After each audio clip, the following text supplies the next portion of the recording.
Hello, everyone. 412 Sports Cards here today, back with another video. And it's the third interview for the channel. With us today is Gavin, or you may know him as GTSM.hi on IG. He's someone I've become friends with in the hobby and is actually the guy who sold me my Kobe auto. He himself is a fan of Kobe autos, soccer cards, Ichiro, Pokemon, and more. And without further ado, Gavin, welcome to the show. Hey, thanks for having me, Robbie.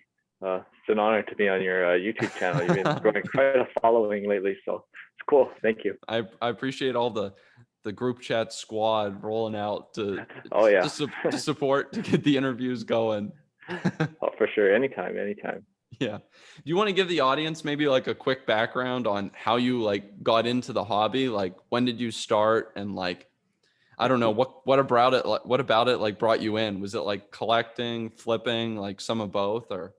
Oh yeah, sure. So I had some few cards back in when I was like in elementary school.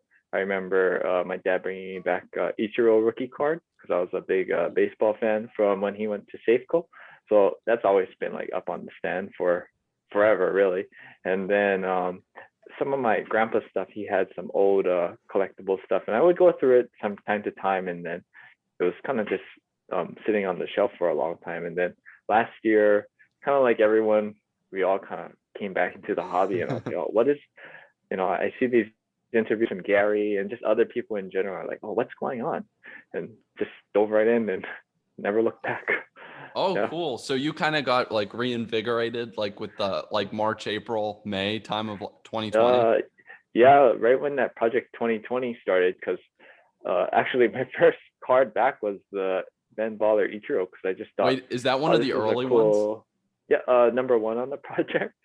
And I just bought it because it was like, oh, this, Ichiro is my favorite player. I need to have this card. And I never realized the extent of it until like a month or two afterwards. I was like, oh, I should probably try to move this and buy some other stuff. Do you still have it? So, no, I sold it and I traded it in for the Topps Chrome Ichiro. So, oh, that's a pretty good deal. I guess that's my grail. So, yeah.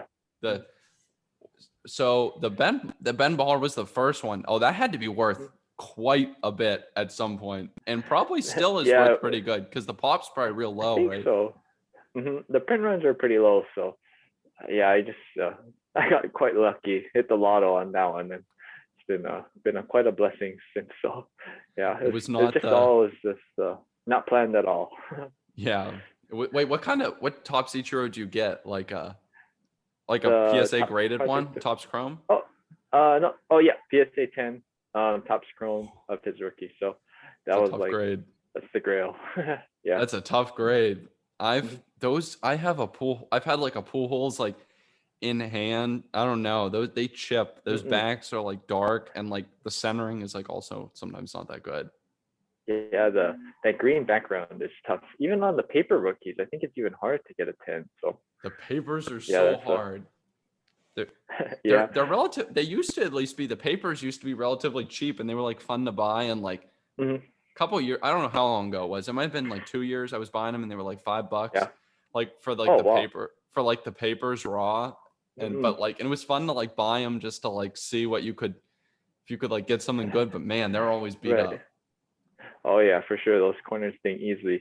But that was like the time where you could probably just throw it in a bulk sub, and just, that is what I did. It was $10 to grade them. $15 into it, can't go wrong. Yeah. And they came back in like 3 months, for the bulk sub. Yeah.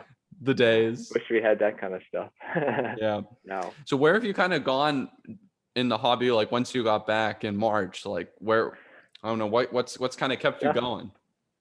So I don't really get to watch a lot of sports nowadays, but I just wanted to pick up a lot of my favorite childhood athletes. So I started with Ichiro, then I moved on to Kobe, and what else was I buying? Just pretty much anyone and everyone. I bought some Conor McGregor UFC because I enjoyed his meteoric rise. I bought some, and then what else was there? Just all my favorite athletes really from back in the day. Ali, like some vintage stuff. I was just picking it up for fairly cheap at the time, which I still thought was quite expensive. But looking back on these prices, wish I had a little more capital to put in then. So it's Oh, just we the all growth we of the all know hobby. how that goes. I remember Oh when yeah. I might have told it on here before. I don't know if I Mhm. told it when I was talking to like Matt or to Steve, but like I was like I bought like a Topps Chrome LeBron like rookie like PSA 9 like Yeah. laying in bed, like I was just laying in bed like late at night one night. It was like this is October of 2019 and it was like Okay. $600 and I won it at like $600 and I was like, Yeah. man, what have I done? I just spent $600 on a card Right. Right. and I was like, that's Yeah. absurd money. Like that's a lot of hours scooping ice cream, which is what my job was at the Oh. Oh yeah. time. Yeah. But sometimes you just have to go up and take a swing at it. And luckily, it Yeah. paid off. You still own that LeBron? Nah, I Uh-uh. sold it in um mid-February 2020. Oh, So okay. I was right, it was up at like $1,800 and I was like, Whew. man, I was like, we're up at $1,800 and I was at Mm-mm-mm. like I bought it in October and I was like, I'm up Right. Right. already like $1,200. I was like, and at that time that kind of rise was Yeah. It was insane. Like crazy, right? we Right. Right. hadn't entered the chaos. I remember I was buying like because before that, like I'd be buying like PSA 10 like Ronald Acuna like updates, and Oh, okay. they were Yeah. like $30, and then like Well, you can't even get a card graded for that much and then anymore. it was like $30, and I'd Yeah. like flipped one for like $70, and I was like, man, Uh, huge. So right. like Right. this was like insane, but yeah, But that's a cool hey, PC though, just to like buy like childhood favorites and stuff like that. yeah, try to stick to the goats, almost like stocks you want your blue chips. So I just yeah, just started buying all my favorite guys, and it's kind of working out. Yeah, That's well, I'd fun. say so. The Kobe's have, so is the Oh yeah. Ichiro too. The people are coming around on Ichiro. Slowly. So it's interesting. The pot's fairly low, so Yeah, it's kind of like he's not really in the limelight, kind of like Pujols in a way. But since he retired, but I enjoy collecting him either way. So I happy think to yeah, when I can. that's what it's about, and it's really a nice surprise. Like when you're collecting interests, like you said, like you love collecting Ichiro. When it Right, right. happens to coincide with someone who is also such a stable like price, you know what I mean, and you don't have to Oh, for worry sure. about like a huge destruction of like the value. Mm-mm. That's also nice. Yeah, can't tear his ACL. So No, and neither can Charizard, as many have told, oh, or yeah, we Pikachu. heard that before. Oh yeah. We're gonna get into some of that later, but Hmm. can you actually, you know what? Why not right now? Can you explain a little bit Yeah. about like what you're dabbling in with like Pokemon and soccer? It's not something I Oh talk about yeah. hardly at all in this channel, Hmm. just because I'm not very knowledgeable about it. But could you maybe explain a little bit of how you operate in those markets? Oh yeah, for sure. So like Pokemon and stuff, there's it took me a while to get educated. There's tons of vintage sets, and I was pulling up old cards that I had, like stuffed in boxes and everything, and just going through it, looking for the Chalice or this first edition. And I never had like the big Grail cards, but then I kind of like started moving my interest into all these different things, and then you start going down a rabbit hole, watching YouTube videos and all that kind of stuff. Like I came across you for regular modern sports and whatnot too, Mm-hmm. but Pokemon, it was just like just kept going into it. And I was like, oh wow, this art is like super cool. And I'd flip some other stuff on my way and then buy some Pikachu. And I just thought the artwork was just awesome to have. So I would buy a lot of the Japanese promo arts. And if there's Yeah. any American promo stuff that I enjoy the art as well. So that's what I've been doing. It's been yeah, still every time it comes out, I try to pick up at least a few for the PC, so I Oh, can that's flip a fun. couple and then hold some as well. I think the Japanese Pikachu's are like, I think the Japanese Pokemon cards are really cool. Yeah, a lot of that artwork, even in the normal sets that come out, it's all goes first into the Japanese and then it gets transferred later into the English versions Yeah. into different subsets. So I like the Japanese, it's kind of like original art in a way, and Yeah. then the English will Yeah. reprint it. Yeah, that I think those are really cool. Do you have any like do you ever buy or dabble in that like for what is it? Is it like nuts? I'm not gonna remember. It's like Mhm. 96 or 99, something like that, the Oh, okay, first yeah. edition. Mm-mm. So first edition, what I was chasing, I never really had a big interest into first edition, but I bought some of the 1996 PSA 10 Pikachu's.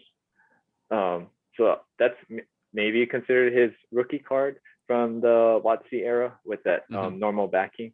I was looking also into like the Top Sun and like things actually before 1996's base Japanese set, but never really got into it. I always thought there was tons of value into just that normal uh, Pikachu, the 1996 Yeah.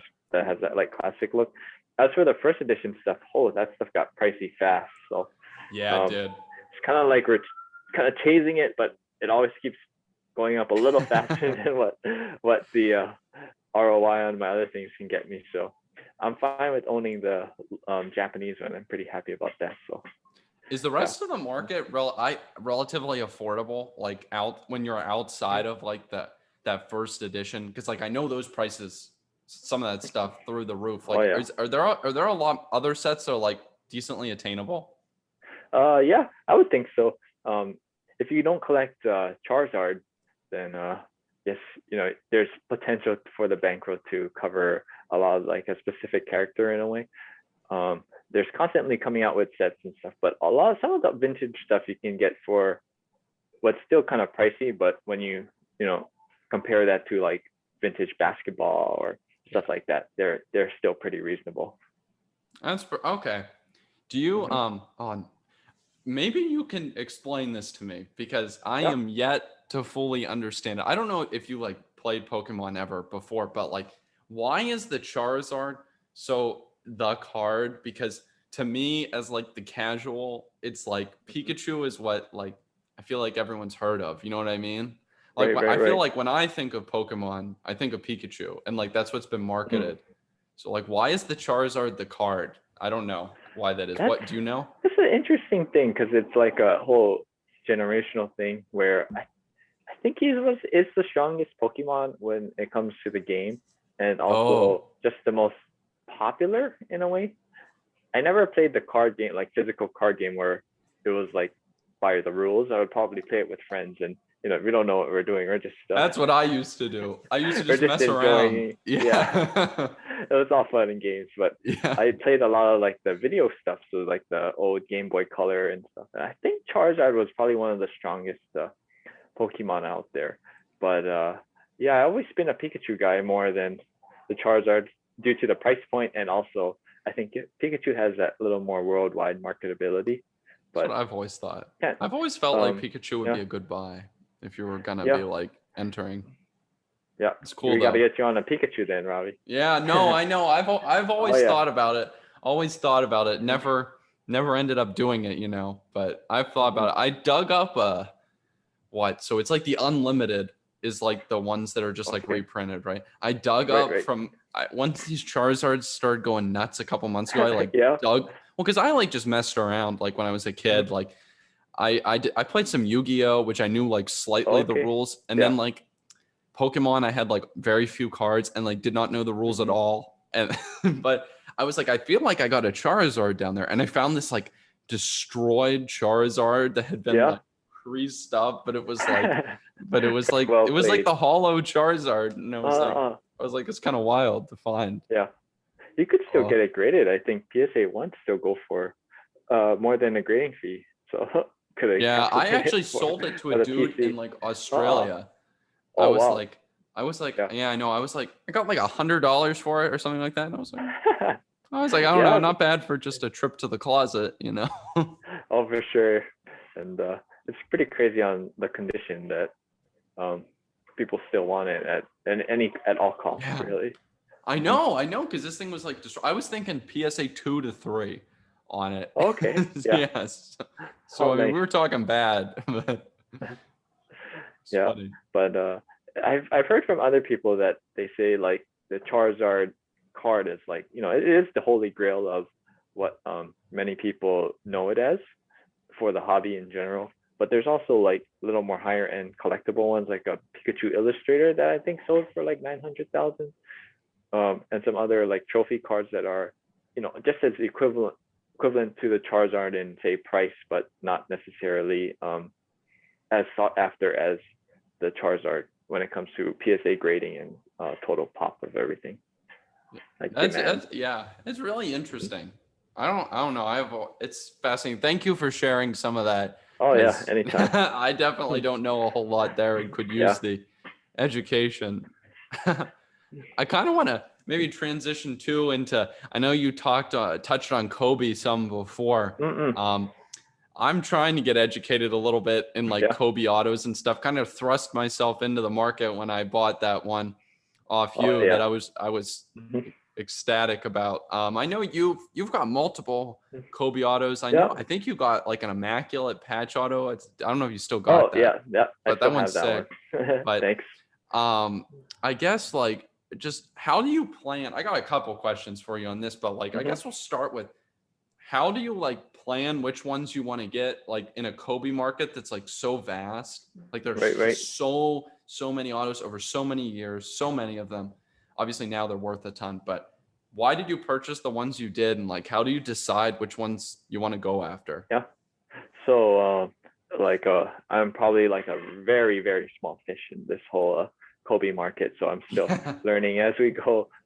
There's been a few guys from here that has really you know was able to give me a lot of advice into you wanting to focus on an on card auto, and if you get a patch you want it nice, and the patch is a nice patch can go for a premium in a way, Yeah. and just making sure that the auto is nicely written, no like marks or any kind of things that would devalue it. So when it comes to the specific years and stuff, I kind of would just go by what personally I liked.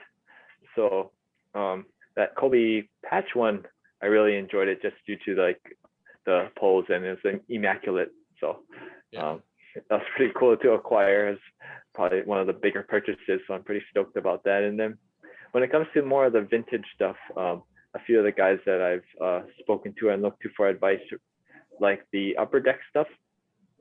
So I kind of want to find the ones that I really enjoy, either displaying or just looking at as in part of my collection. So there's no exact like I need to get like 2012 flawless or something like that, where it would be a cool thing to acquire, but I just kind of stay in my realm of things. When it comes to buying it, I try to just buy it off of trusted sellers that I've known and established a relationship with, where sometimes you see on Facebook or even on eBay, they're asking like $100,000 for the card, and sometimes someone could get FOMO and just buy it, right? And it's actually worth 5,000 or just a real difference in price. So I try to stick with guys that know the market and are very trustworthy. So kind of going with that. Yeah. I know, so you got a 2003. What's that product? I know it's Upper Deck. Yeah, Ultimate Collections. Oh, And that's nice. yeah, and then the rookie exclusive one. So it's the same. I think it's the same set as the the Brown LeBron exclusive, where he's rookie exclusive, so where he's dunking it. I think it came from the same set because there's he has a base card in that set which is pretty similar that he didn't sign. Kobe does. Mm-hmm. That's cool. That's a nice one. Yeah, well, my most recent pickup, so I was pretty stoked about that, and I had to move some of those cards, so I was glad that I was able to pass along a Kobe to you as well. Yeah, that was a big buy for me. I was not counting on spending that kind of money, but I was like, the opportunity, like you said, kind of, I don't know, when you're buying something like a Kobe auto, especially like an early issue like that, that's like, I don't know, it's tough to judge sometimes. Like, you want to buy it from someone you trust, and I don't know, that opportunity doesn't walk up to you every day. And I was like, I got to do what it takes to secure this, because I don't want to miss a chance to grab one. Yeah, so stoked able to share the Kobe stuff with you guys, and it's fun. What year's your immaculate? It looks like an early one. It's actually like 15, I think. Oh, okay. Mm-hmm. Yeah, It's I just when do you love get it? the patch. That Yeah, one was back in, oh, it must have been like October timeframe. that'd be a nice time to So buy. mhm. That would be a nice Yeah. that there would be a nice time to buy a Kobe auto. Oh yeah, for sure. But I've heard from other people that he hasn't had like the big run up in terms of like his rookie stuff has done it, but not his auto market yet. So it'll be Oh, interesting to really? see like everything's been rising, but like that like straight rocket ship kind of thing. There hasn't been that kind of growth yet, where I don't know, maybe there's a potential for it to be like that, but I'm Yeah. just here for the ride. Yeah, same. I mean, I don't think I would move that one that you gave me Mm-mm. unless it was me like trading it for like a different Kobe auto. Like Oh, okay. it Right, would, right. but I don't see that really happening because I'm getting some light issues here. Uh-oh. But Oh, good. Uh-huh. good old sun going down. You don't have that problem over there yet, but Yeah. but Yeah. um, I don't know. I'm a big fan of Topps paper. I've always Mm-mm. been like a huge fan of Topps paper, probably because I got my roots in like Topps paper baseball Oh, cards. okay. But Yeah, yeah. like, I don't know. Yeah, I don't know. Like you said, I'm just along for the ride, and like, yeah, it's nice like to just know that you can just have a cool piece of history like that of Hmm. Kobe, and that I feel like in the long run you should be good. Yeah, I think it's a pretty safe investment in terms Yeah. of PC and investable side of things. Or if you need to sell it, I'm sure there's many people with open checkbooks. Oh, there are many. Yeah. I'll be curious to see if that 100. I think it was. I don't know if you watched Sasha T's Oh. vlog. Hmm. Oh, it was last night. I think it came out. It was like a Was vlog that of that the? trade for the Charizard. Oh yeah, I just watched it. I think that it's actually kind of hype. Hmm. I was like Yeah, hyped that to was watch it. cool. It's Oh like an yeah. action movie, but like for card nerds. It was very fun. Oh yeah, But trading cardboard for. Yeah. I think that that exquisite was he valued at like Mm-mm. 180, which is a lot. Right, right. Yeah, That's that's. nice. Whew.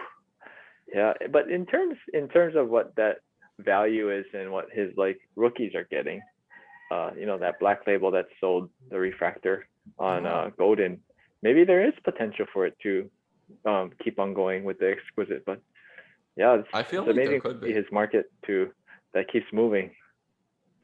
It Each will be. auction kind of raises the bar.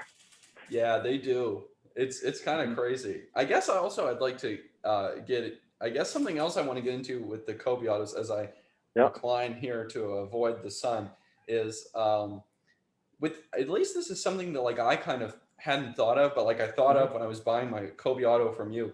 How do you? It's a market where there's some of these cards. It's not like you're dealing like a 96 tops paper PSA 9, Mm, tops chrome, maybe not tops chrome, tops paper PSA 9, tops paper PSA 8, right. where there's a liquid price that's like set. Like some of these don't come on the market that often. And Mm, like the prices between Kobe autos can vary like quite a bit. How do you, when you've been buying yours, like how do you find a price that you're comfortable paying and like think about that process? Probably could be yeah. applied to buying any cards that, are like Hmm. scarce or like higher end but don't have huge pop. I don't know if you could Right, just right. give some comments on that. I'm gonna So, go address my blinds. I'll be listening too, oh, but yeah, yeah. So, I've been kind of buying them locally in terms of what like you're not going to get totally ripped off, but I also just try to check the comps and say, just kind of type in as a broad like 2008 Kobe auto, just see what comes up for sold in the sold listings and try to find some sort of value, whether that's between sets or different years or what that numbered parallels are going for. And I'm still like super new into this thing, yeah, whereas like just scratching the surface in terms of what other big collectors are doing. So I kind of just check Facebook, what prices are going for when people post them, what they're listing it at. So it kind of gives you a feel of what the market is at on Instagram and stuff. You just kind of learning just by clicking through things, looking at comps, what gets sold. So I'm still super new into it. Like can't tell you like, oh, this is worth 8 grand and this is worth 1,000, Yeah. but maybe soon. Yeah. It's hard. Yeah. It's hard when there's Hmm. so many. It's Right. Right. I swear these people who go to these shows who like I think about myself, like if I went to these shows and these people are like Hmm. trading Kobe autos or like trading for a Kobe auto, like boy, if you gotta know like off the Oh top of yeah. your head what this stuff's Hmm. worth, you gotta do some serious research. And like I am not there yet, but like I think what you said is probably smart. Just like getting a pulse on Facebook and IG probably Hmm. helps too, just to see. Yeah. I think that's Um, probably smart. yeah. Just keep looking at that, and then when golden auctions has stuff too, it kind of like sets the bar for certain level Yeah. cards, and then it's like, okay, well, this patch was a little bit nicer, or that auto was a 10. I'm still kind of learning, but if I think there's value, if it's like a 8.5 versus like a 9.5, I kind of like check the pop and stuff. So it's That's interesting kind too. of yeah, just more like in-depth research into it.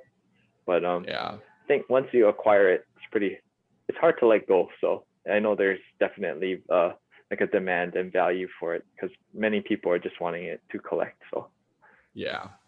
mhm. It's definitely a nice piece to have to collect. I always like autos too. And Kobe autos Yeah. are, probably the Hmm. cream of the crop. Yeah. All right. I wanna move into something different. Hmm. This is courtesy of Steve at Advantage Sports Yeah. Cards, who, Uh-oh. upon request for topics, told me I should ask you about flea markets. He says that Oh. you've been doing some buying at some flea markets. I don't know. Can you tell you do you have any stories about like any cool finds or anything like that, or how you Uh, work those? yeah, so there's a few vendors there that are like regulars, which they're really great, and I can talk and get advice from them. And then there's a lot of other ones that would like pop up from say week to week that show up if they buy out like a local collection, and then they're here to sell them all. So they go and picking through, like, say one guy had picked up all like his Jordans, and then he was like trying to sell everything else. So he brought like a truck full of cards. You know how everyone has like 90s junk wax stuff. And then so you just kind of go through it, and just by the knowledge of kind of just immersing myself into the whole hobby, and like the goats, let's say like Jeter, A-Rod, in the 90s, Shaq, and even up to present date, kind of like knowing the price of what things are kind of trading at. So you don't have to like constantly look at your phone and say, oh, but this raw could go for, 100 or Yeah. $10. So I just kind of look for those specific like Hall of Fame players, and know kind of like a mental market into how much I could get for it. So yeah, I picked up quite some random rookie cards. I just bunched them all together, asked them for a bulk deal, and they usually give a good discount because sometimes they might not be aware of all of it because they have thousands of cards for sale. So Yeah, pretty that'd be cool. fun though. Like kind of like hunting for some hidden gems there too. Yeah, treasure hunting. That's fun. Oh That's some of yeah. the most fun though, is like finding like random like cool stuff or like Hmm. stuff that's worth a couple bucks or like I don't know, some cards to send in for some grading. Yeah. So that last haul that I picked up maybe 5 or 6 cards, in which it was like um, was a LeBron, that Matrix photo with like the three of them on it. Wasn't the Yeah, white one, yeah. but like the dark one, the Topps Matrix is like a Yeah, great yeah, I know background. which one you mean. And then like a Jason Tatum rookie, a Donovan Mitchell, like just some random stuff that like it just grouped Some together, and he's like, oh, some pretty you good know, finds. get rid of it. Like, There, you okay, could probably get those for cheap too, I feel like. yeah, yeah. They've sometimes you get lucky, but Yeah, sometimes I other guess that's people some of want the way more than what the market's asking for you. So you kind of have to be in the realm of what's good and what's not. Hmm. That's fun though. It's always fun to hunt. It's kind of like the diving through the dollar bins at like a local card Oh shop, yeah, which is a that stuff. favorite Mhm. activity of mine.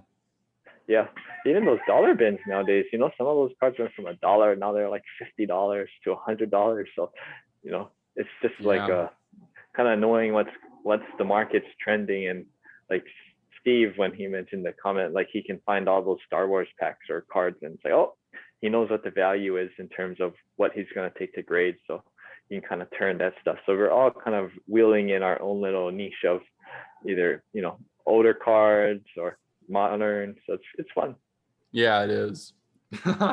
As we kind of look maybe to wrap this up, do you want to Mhm. kind of give what your I don't know what your outlook is like on things like going forward, whether it be like do you have any like hobby goals maybe that you're like shooting for? Like where are you headed Mm-mm. kind of in the hobby? Where you see yourself headed in the future?